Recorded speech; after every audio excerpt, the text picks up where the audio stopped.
Hello everyone, welcome to my YouTube channel. So आज हम start करेंगे chapter 16 that is a water, a precious natural resource, है ना। तो इसमें दो तीन चीज़ें आई हैं। एक तो प्रीशियस है। प्रीशियस क्यों है वाटर? क्योंकि इसके बिना जो हम लिविंग बीइंग्स हैं वो नहीं रह सकते, है ना। और नेचुरली है, अर्थ पे ये नेचुरली प्रेजेंट होता है। और रिसोर्स का मतलब होता है कि ये वापस से बन जाता है। एक बार अगर जैसे ग्राउंड वाटर ख़त्म हो गया तो रेन के थ्रू वापस से जो वाटर है फिर से बन जाता है ना, तो रिसोर्स हो गया। So existence of life on the earth is possible due to its natural resources. Existence इसीलिए ही हुआ अर्थ पे क्योंकि उस पे नेचुरल रिसोर्सेज प्रेजेंट हैं। Any component of the earth or environment which can be utilized by human being to fulfill their needs is known as a natural resource। तो वो वाले कंपोनेंट जो कि अर्थ पे और इन्वायरमेंट में प्रेजेंट है और जिनको ह्यूमन बींग्स यूज़ करते हैं अपनी ज़रूरतों को पूरी करने के लिए, is known as the natural resource, क्योंकि वो नेचुरली प्रेजेंट है। So natural resources are also called as earth resources as they are obtained from various parts of the earth, land, water and atmosphere। ठीक है, ये earth है, अर्थ के ऊपर land है, सॉइल है, वाटर है और इसके आसपास क्या है? सारा एटमॉस्फेयर है। तो नेचुरल रिसोर्स को क्या बोलते हैं हम? अर्थ रिसोर्सेज भी बोल देते हैं, क्योंकि ये वेरियस पार्ट्स ऑफ अर्थ से, अर्थ की लैंड से, वाटर से और एटमॉस्फेयर से बनते हैं। The natural resources can be divided into inexhaustible natural resources and exhaustible natural resources। अब ये जो नेचुरल रिसोर्सेज है इनको दो में डिवाइड कर देते हैं। इनएग्जॉस्टिबल मतलब इनएग्जॉस्टिबल, एग्जॉस्टिबल होता है जो थक जाना, ख़त्म हो जाना। इन जो कभी ख़त्म नहीं होते, उसके आगे इन लग गया। एग्जॉस्टिबल नेचुरल मतलब एक दिन वो ख़त्म हो जाएंगे। इनएग्जॉस्टिबल नेचुरल रिसोर्सेज होते हैं the resources which are available in a large quantity. इन है ना, ख़त्म नहीं होगा, तो लार्ज क्वांटिटी में प्रेजेंट है। And are not going to end in the future, और बहुत जल्दी फ्यूचर में ख़त्म होने वाले नहीं हैं। Are called the inexhaustible natural resources. This include air, sunlight etcetera. ये आपको लर्न करने हैं। इनएग्जॉस्टिबल कौन से? Air, sunlight etcetera. सेकेंड आता है एग्जॉस्टिबल, जो कि एग्जॉस्ट हो सकते हैं, ख़त्म हो सकते हैं। The resources which are present in a limited quantity. कौन सी क्वांटिटी में प्रेजेंट है? लिमिटेड है वो, बहुत ज़्यादा क्वांटिटी में नहीं है। And can be finished if they are use in an uncontrolled manner, और अगर उनको अनकंट्रोल्ड मैनर में यूज़ किया तो वो ख़त्म हो जाएंगे। Are called exhaustible natural resources. Now, the exhaustible natural resources can be replenished within a reasonable time are called renewable natural resources। अगर जो ख़त्म होने वाले नेचुरल रिसोर्सेज हैं उसको कुछ रीजनेबल टाइम में वापस से रिप्लेनिश कर दिया गया, वापस से उसको बना लिया गया, तो उसको बोलते हैं हम कि उसको रिन्यू कर सकते हैं। एग्जॉस्टिबल को एक बार एग्जॉस्ट हो गए फिर रिन्यू कर दिया, तो ऐसे रिसोर्सेज को क्या बोलेंगे? Renewable natural resources. For example soil, है ना। फॉरेस्ट, अगर फॉरेस्ट में से ट्रीज काट दिए और वापस से लगा दिए तो हो गया ना forest. And underground water, underground water को यूज़ कर लिया, ख़त्म हो गया, बारिश आ गई फिर से भर गया, तो ये क्या हो गया? रिन्यूएबल, कि हम इसको रिन्यू कर सकते हैं।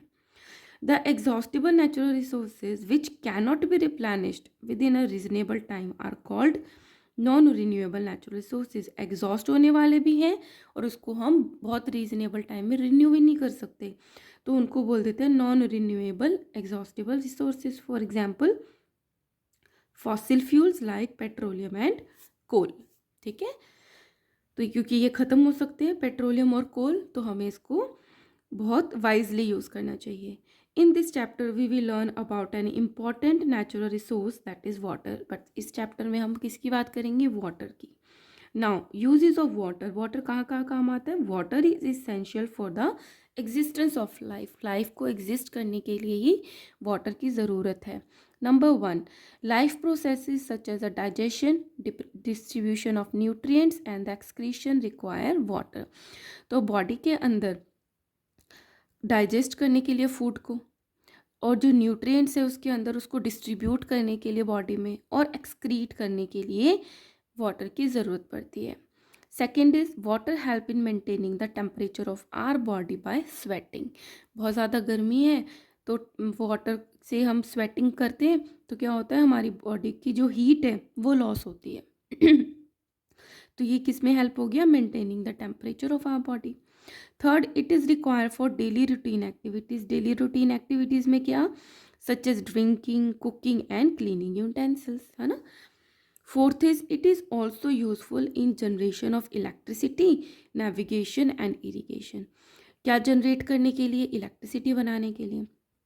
नेविगेशन में क्या हुआ, एक जगह से दूसरी जगह पे ट्रांसपोर्ट सामान भेजने के लिए, नेविगेट करने के लिए। और इरिगेशन करने के लिए, क्रॉप्स को पानी देने के लिए।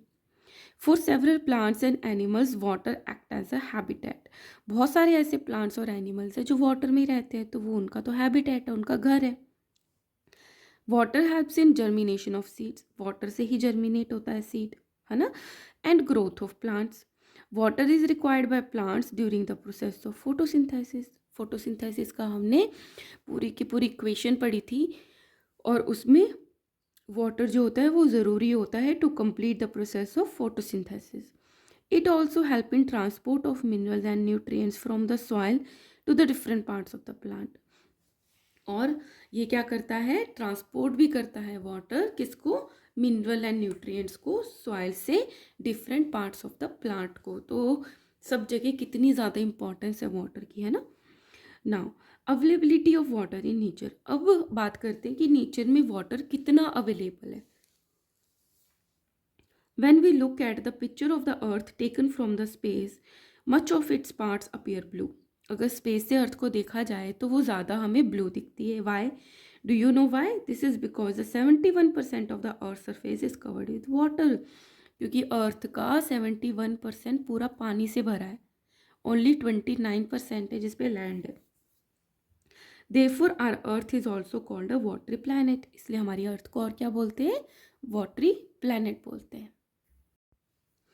Almost 97.5% of the water available on the earth surface is contained in the seas and ocean। अब जो 71% था उसका 97.5% जो है वो पूरा का पूरा समुद्रों में प्रेजेंट है।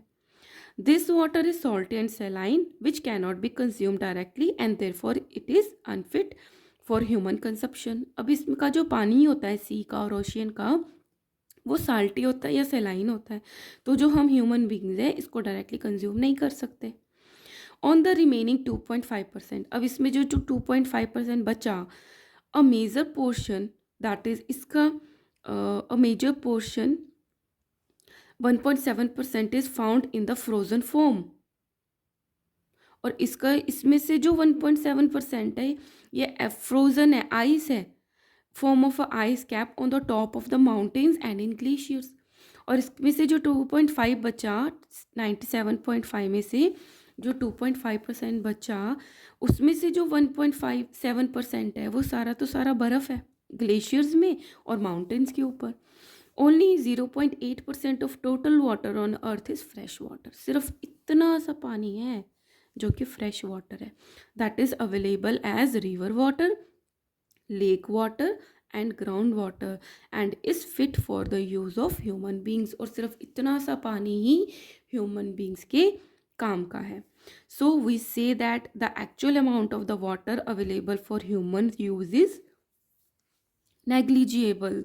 मतलब बहुत नेग्लिजिएबल, हम काउंट ही नहीं कर पाएंगे, इतना कम है कि वो ह्यूमन के लिए काम का है। देखो इतना अगर पानी है, इतना तो सीम है, इसका 2.5% से अगर हम ये पूरा बनाते हैं, उसमें से 1.7% तो आइस कैप और ग्लेशियर है, सिर्फ इतना सा ग्राउंड वाटर है। ठीक है। Now forms of water, form मतलब जो वाटर है वो कितनी फॉर्म्स में अवेलेबल है। We know that water exist in 3 physical, solid, liquid, gas. ठीक है।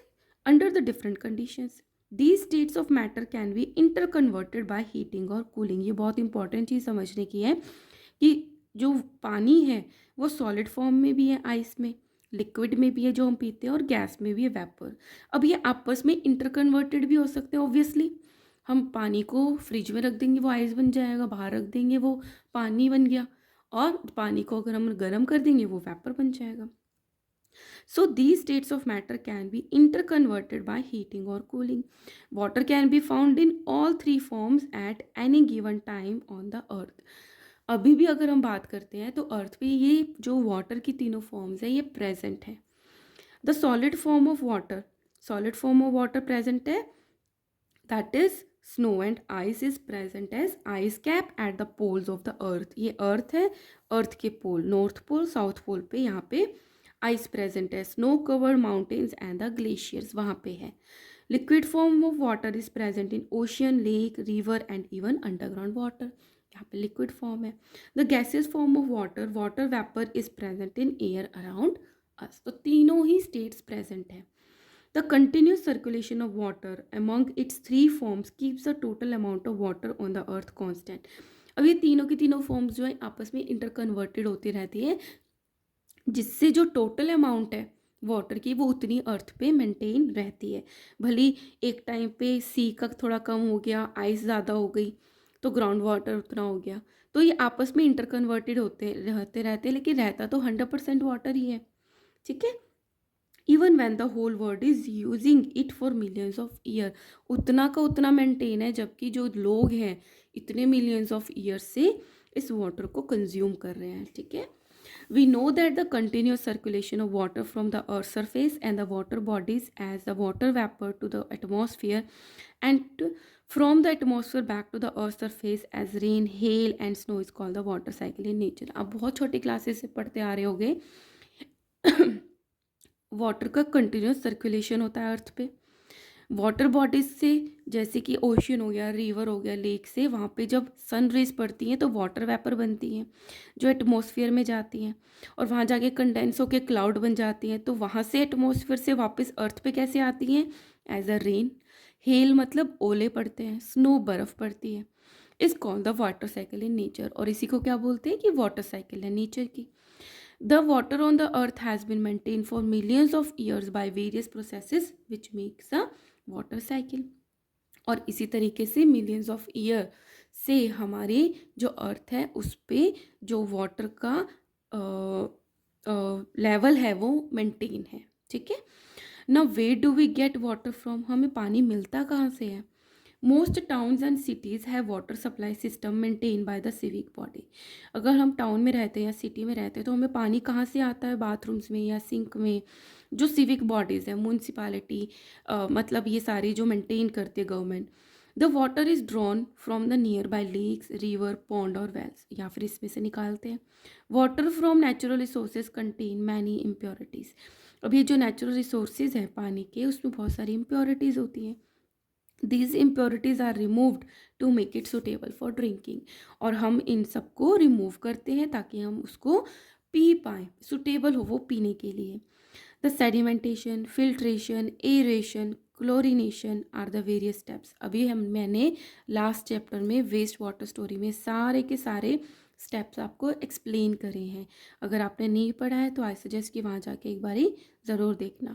The sedimentation, filtration, aeration and the chlorination are the various steps involve in the purification of water obtain from the natural resources. तो जो natural resources से हमें पानी मिला उनको इस स्टेप से हम उसको प्योर करते हैं. Then we get purified river और lake water in our taps through a network of pipes. फिर हमें ये पानी मिल जाता है by the network of pipes. Many villages do not have such a water supply system. But फिर भी बहुत सारे विलेजेस हैं जिसमें इस तरीके से वाटर सप्लाई का सिस्टम नहीं है. There people fetch water directly from the sources. वहाँ पे लोग अभी भी डायरेक्टली रिवर और लेक से पानी को लेते हैं. A large number of people draw water from the wells, tube wells and the hand pumps. और इसी तरीके से बहुत सारे लोग हैं जो अभी भी पानी कहाँ से लेते हैं? कुओं से, ट्यूबवेल से, और जो हैंड पम्प्स होते हैं उससे पानी को नीचे से निकालते हैं. From where do these sources get water. अब इन सोर्सेज में वेल्स, ट्यूबवेल्स और हैंड पंप में से कहाँ से पानी आता है वो हम पढ़ेंगे. The most of the ancient civilizations flourished in the plains of rivers because water was easily available for various purposes. तो कह रहे हैं जो बहुत पुराने टाइम की बात है, तो वहाँ पे जो सिविलाइजेशन थी, जैसे हम लोग हैं तो जो सिविलाइजेशन थी, जो लोग थे तब के, वो नदी के आसपास ही बसते थे, क्योंकि वहीं से उनकी सारी ज़रूरतें पूरी होती थी, है ना, क्योंकि और वहाँ पे उनको पानी इजीली अवेलेबल भी हो जाता था। Now the getting clean water money out sewage, the Indian agriculture research, मतलब अगर हम पानी को क्लीन करते हैं तो उससे हम मनी भी कमा सकते हैं सीवेज से। कैसे? The Indian agriculture research institute have successfully installed a purification system for their homes in Pusa, Delhi, that can clean 2.2 million liters of domestic wastage daily. Indian agriculture research institute ने एक इस तरीके से system develop किया है जो कि पूसा दिल्ली में है, जिससे कि 2.2 मिलियन लीटर वाटर जो है सीवेज का, डोमेस्टिक मतलब जो घरों से आता है सीवेज, ठीक है, daily usages almost zero thermal power, उसको कन्वर्ट किया, लेकिन उसने थर्मल पावर मतलब इलेक्ट्रिसिटी भी यूज़ नहीं करी। The water free from chemicals, और पानी को फ्री भी कर दिया। Can be use for gardening and irrigation, और उसको कब कैसे यूज़ किया? इरिगेशन के लिए, क्रॉप्स को डालने के लिए और गार्डनिंग में। The system is based on nature ways, और वो जो सिस्टम था वो किस पे बेस्ड था? नेचुरल वेज पे। The dirty water collected and flown through the array of the wetland plants with the capacity to absorb chemical such as lead and the mercury up to 1000 part per million। मतलब कि ये जो sewage का पानी आता है dirty water, उसको pipes के थ्रू वहाँ पर ले जाएं, वेटलैंड पे ले जाएं जहाँ पे ऐसे प्लांट्स लगे हैं जिनमें कैपेसिटी है कि अगर वो इतना पार्ट भी 1000 पार्ट भी मर्क्यूरी और लेड है वो उसको एब्जॉर्ब कर पाए, ठीक है। Apart from assured agriculture income, और वहाँ से जो क्रॉप्स उग रही हैं वहाँ से तो एग्रीकल्चर इनकम आ ही रही है। The wetland plant can be harvested for the revenue of about 20 lakh annually, और इस तरीके से जो हार्वेस्टेड वेटलैंड है उससे लगभग 20 लाख साल के पर्सन अर्न करते हैं। So here I am completing this video. Next video में आपको इससे नेक्स्ट टॉपिक से स्टार्ट करेंगे। If you like my videos guys, kindly like share and subscribe. Thank you.